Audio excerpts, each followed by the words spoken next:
Bismillahirrahmanirrahim. Al-mizan дейді. Формула. Вәзін деген жалпы таразы деген сөз ғой, таразы.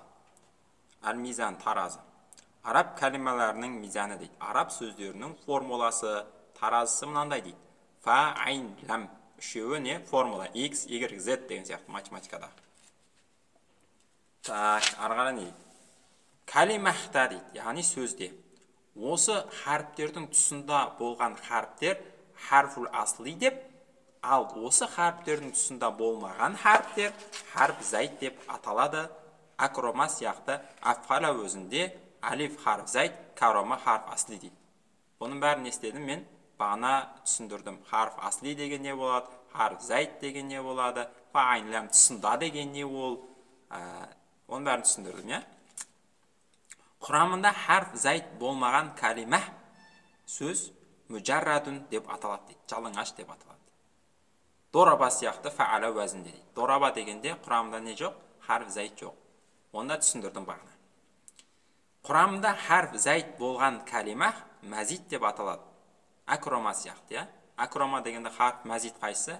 Алиф басындағы. Карома деген харф аслилер.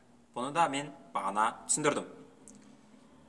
Сүләсиде дейді, харф асли 3 харф болады олар дейді. Яғни, негізі харфтер 3 болса, оны сүләси деп айтады деп мен бағана түсіндірдім. Мысалы, фаала деген сияқты зайдын дораба.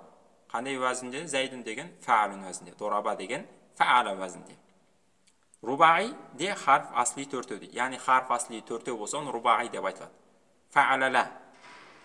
Бір фа, екі айн, бір айн, екі лам дейді. Мысалы, жафарун фаалалун уәзінде. Немесе дахрожа фаалала уәзінінде. Хумаси дейді. Харф асли 5 болады дейді. Олар фа, айн, лам, лам, лам. Бұны да түсіндірдім. Жахмари жүн сияқты фаалалилун уәзінде кәрі кемпір деген сөз. Харф илля 3 дейді. Бұл бақысқа тақырып.